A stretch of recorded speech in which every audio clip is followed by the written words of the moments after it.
2.55 volts, 2.54, 2.53, 2.52, 2.51,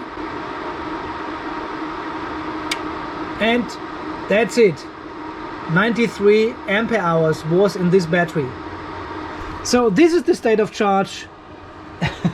You can't even see the battery for all these batteries. This is the state of charge of this one battery here. I randomly selected out of this row here and fully discharged it to 2.5 volts just to see how much capacity was actually in these cells. 93 ampere hours. So this is a bit over 30%, right? And this is exactly how the batteries should be when they get shipped, between 30 and 50%. I guess this is as per the transport regulations. Welcome back to the Off-Grid Garage here. It's a late night show. It is already dark outside, let's put it this way.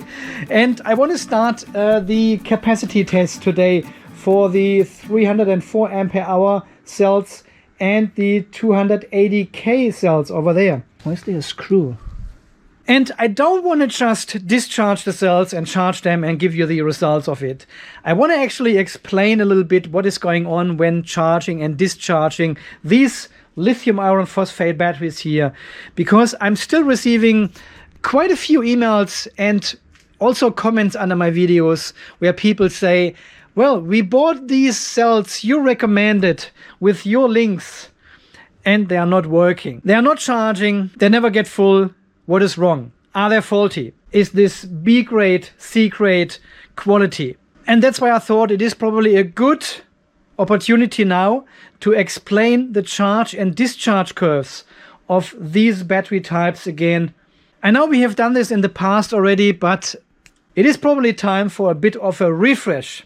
So we have a 304 ampere hour cell now connected to the ZKE A40L tester. Exactly, that's the one. And we are going to fully charge now the battery from 2.5 volts to 3.65 volts. So I have now fully discharged this battery down to 2.5 volts, which is the specifications of the cell. This is the lowest voltage you should discharge this cell to. I have connected the tester here with a 5-meter USB cable to the computer here, which, by the way, runs completely from the Blue Yeti because it's just full and I don't know what to do with all this energy. Tester connected to the computer, software is running here. And here in this section of the software we can set different parameters to charge or discharge the battery and also set the voltages and amps we want to have the test to stop. And here on the left hand side the software will draw a nice graph for the voltage and also for the current during these tests. So at the moment I want to do a discharge, this is what the D is for, with constant current of 40 amps down to 2.5 volts, and the time is invalid at the moment, that's why it sits on 0. So we do this again just quickly. Okay, you can see the voltage up here, 2.54 volts, 40 amps. This is the power we are discharging the battery with, and the time as well. There we go, 2.5. And now we can see the voltage is rising slowly again. When you take the load away, the voltage is recovering in the battery cells. Totally normal behavior. So if you are not familiar with the C rating of batteries, if we have a capacity in this battery here of 304 ampere hours, this would mean it is 1C. If we charge this battery with 304 amps, it would take 1 hour, right? And usually these charge and discharge tests are being done with 0.2C. So this is only 1/5 or 20% of the maximum charge current. And in this case, we just divide 304 ampere hours by 5, which would give us 60.8 amps. This would be a charge current of 0.2C. Unfortunately, this ZKE charger here can only do 40 amps max. So that's why we set 40 amps as the maximum current. So we go for C for charging, constant voltage. We charge with 40 amps, maximum of this charger, all the way up to 3.65 volts. And the cutoff current is 0.05C. Once we hit the 3.65 volts, we keep the voltage constant, and we can then see the current is going down, it's tapering off slowly, and if the current hits 0.05 C, in this case, which is, so this is 15.2 amps, and this is what we put in this window. Okay, so these are all the parameters we have to set now in the tester here, and we can click on start. And now we are charging the battery with 40 amps until 3.65 volts. This is as per specifications. If you have different battery cells, you need to look in the specifications of the manufacturer and set these parameters in the tester accordingly. Okay, I guess this will now take around 7 hours to charge the battery. Well guys, I'm not staying up this long, so you have a wonderful good night's sleep, and we will see us again tomorrow morning with the result of the charge test, and then we talk about the curve and I explain in all details how this all works. You will be blown away. Good morning guys, welcome back. Well, it was only a few seconds for you, it was a whole night for me. So last night at 2 or 3 a.m. or something, the test finished with the battery being fully charged. And here on the screen you can see a typical lithium iron phosphate charge curve. So guys, now after almost 8 hours of charging, we have achieved to charge 314.8 ampere hours into this 304 ampere hour battery. How does this work? Well, 304 ampere hours is of course the energy we can, or the capacity we can discharge of this battery cell, right? But we have now charged this energy into the battery, and of course there are losses. You will see after we discharge, we will come very, very close to the 314.8 ampere hours while discharging.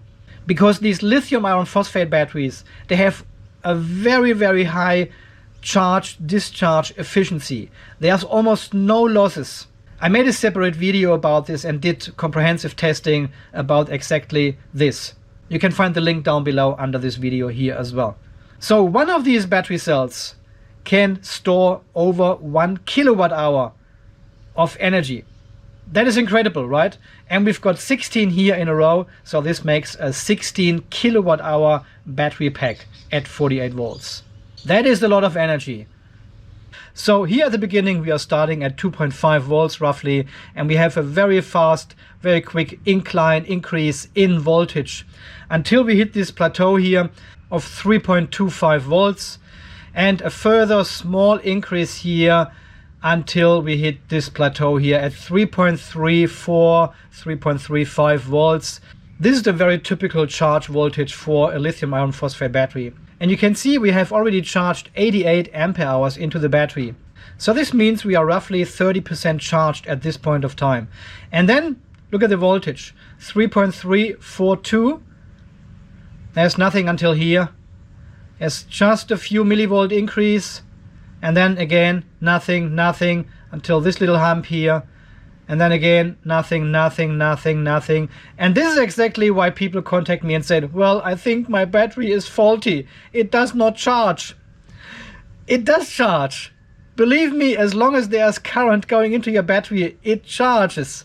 But the voltage you see on your power supply, on your charger, on your multimeter, it will not increase due to the fact that this curve is so flat. And this basically goes all the way until we hit roughly 3.4, 3.42, 3.43 volts. And then you can see we are already at 306 ampere hours out of our 314. And this means 97% state of charge reached. The battery is almost full. There are only 3% missing, only a few ampere hours missing. Let me just quickly zoom into this area here of the very steep. This is when the actual flat area goes into the steep area of the curve. This is what I'm always referring to. And this is where you can actually see the voltage rising fairly quickly. But then again, the battery is 100% charged. So, and here we have now 3.45 volts. This is how I have set up my solar charge controllers to go into constant voltage charging, absorption voltage at 3.45 volts. 310 ampere hours out of 314. This is 98.5% state of charge reached at 3.45. And this is when I keep the voltage constant and let the current come down to about 5-6 amps, and then the battery is basically fully charged. But this method does not put any stress on the battery, because the higher you charge your battery, the more stress and therefore the more degradation your battery will have. And really there's no reason to chase this 1.5% state of charge with these batteries. If you rely on these 1.5% capacity, then there's clearly something wrong with your design. And you probably should get a bigger battery or a second battery. And we can see at 3.5 volts, we are at 312 ampere hours. Here, 3.55, 313. We can see there's not much capacity increase anymore, but the voltage goes up significantly. 3.6 volt, we are still at 313 ampere hours. And then finally we hit the 3.65 volts, which is the maximum these cells should be charged to. And then we keep the voltage constant. You can see the blue line at the top here stays horizontally. And at this point, the current will drop down because the battery is full. And going back to the full picture, you can see the red line at the top. This is our current going into the cell. We keep the current constant at 40 amps. This is the maximum the charger can do. And the voltage will increase slowly over this flat curve here until we are at 96, 97, 98% state of charge. And then once we hit the 3.65 volts, the current will basically drop like a rock and goes down very quickly. That takes only minutes. And then this is our cutoff we have set of 15.2 amps. Here is our cutoff current. And this is basically when we say, look, the battery doesn't take any more current. It is fully absorbed. It is fully saturated. This is the maximum capacity. The maximum energy has now been charged into this battery. And there's also no reason to keep the battery at 3.65 volts. Nothing at all. Again, it causes stress, it causes degradation, it reduces your battery's cycle life. So from the extensive and comprehensive testing I've done last year with these two testers here, the ZKE testers, I made a lot of videos analyzing these charge and discharge curves here. I linked some of the videos down below. You find them here on my channel.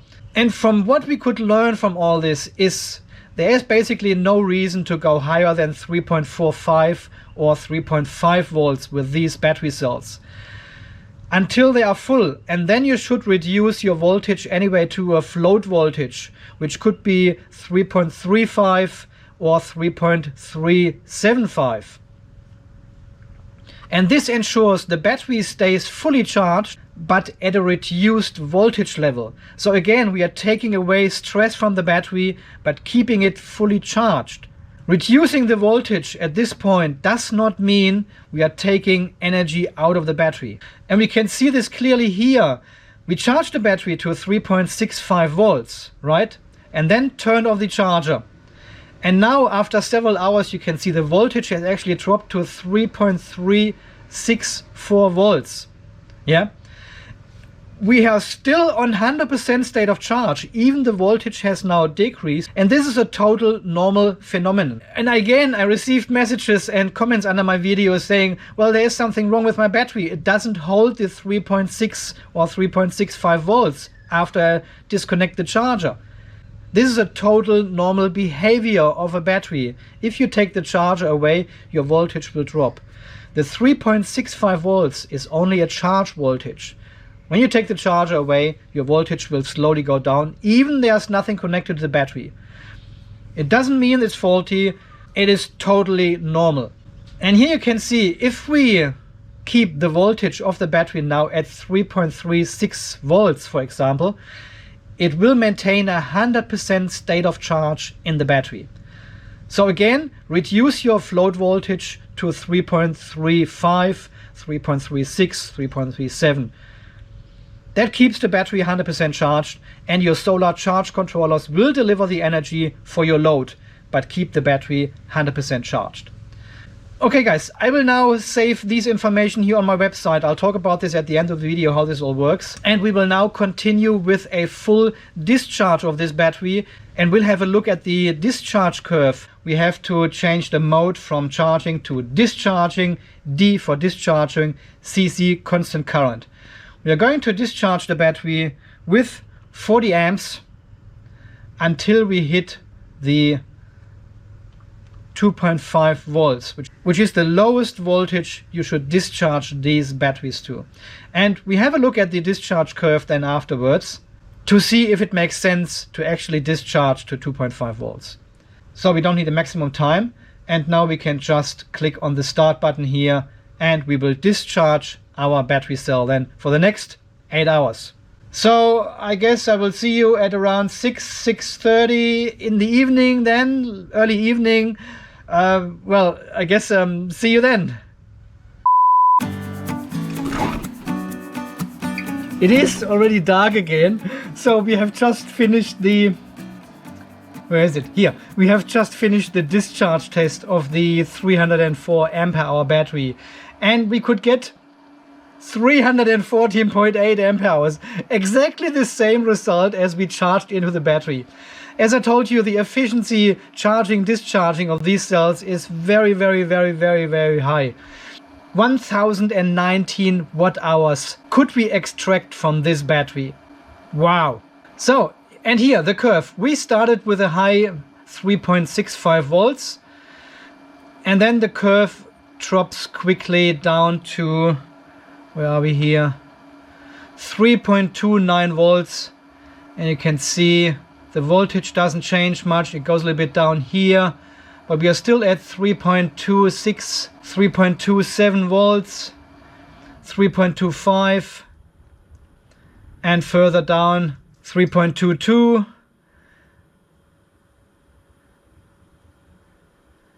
And here comes the interesting part. This is the last bit of the curve, which is very interesting for discharging. So actually, when should you stop discharging these battery cells? Well, let's have a look. So here at 3.15 volts, we have already discharged 293 ampere hours, right? So this is already over 93% of the capacity. Let's go a little bit further down. Here, 3.1, 300 ampere hours discharged. Over 95% of the capacity used at 3.1 volts. Some people stop discharging the battery over there. Some people go a little bit further down. So if you go down to, say, 3 volts, 306 ampere hours you get. So 6 ampere hours more. If you need the capacity, you can potentially go down to 3 volts and then call it. And going further down here doesn't make much sense, because you will get another 8 ampere hours out of this battery. These low voltages are stressing the battery. You're increasing degradation of the batteries as well. And with not much gain of capacity or energy, I would really recommend going 3.13 volts. This should be your lowest discharge voltage. And again here, due to the very flat discharge curve of these lithium iron phosphate batteries, you won't see much decrease in voltage during the usage.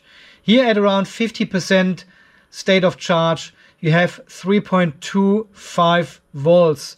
This is a very common voltage here for discharging these battery cells. And it stays on this level for a long time. The voltage is almost constant, and just by measuring the voltage of these cells, you cannot tell what state of charge the battery is in. There's no way. Unless, of course, you are in the very bottom of this discharge curve here, or at the very top when the voltage actually is still high. And again, Qishou totally excels with these battery cells. The quality is outstanding. As you can see, this is actually the second battery cell I have tested now with the ZKE tester. Here my number 12. This was the first one, and I actually could discharge 314 314 ampere hours as well from this battery, and it's rated at 304 ampere hours only. So this is outstanding result. You're getting 10 ampere hours more. Within the first 10, 15, 20 charge cycles, the capacity of these cells will go down a tiny bit. And that's why it is even more important they give you more capacity from the start. So even after this run-in phase at the beginning, you still have batteries here which are measuring over-rated capacity. I will do the same test again with 2 random of the 280K cells as well. And I'll post the information on my website once the test is done. Because testing 2 batteries, this is like 48 hours. It takes a long time to charge and discharge and make these videos, screen recording and everything. So I will have the computer connected to the tester here and will take the charge and discharge curve of the LF280K battery cell as well and put this on my website for you to download. So very quickly before I let you go, if you are on my website, go to the battery section here and go all the way down to battery data. And this is where you can find all the test results I have done here on the channel with these lithium iron phosphate batteries, with AGM batteries, with lithium ion batteries. And I keep continuing doing these tests here. You can find all the test results here, and also you can download the information. The CSV file contains all the data over the test period. And here at the top of the battery data website, I have instructions how to download, install and use these CSV files. So you don't need to have any of the testers at home. You can just download the software, import these files, and then browse and analyze all these curves just by yourself. So you can actually determine yourself when you want to stop charging or when you want to stop discharging your batteries. Fantastic, my friends. As always, guys, thank you so much for watching. Thanks for all your support here on the channel, all your generous donations.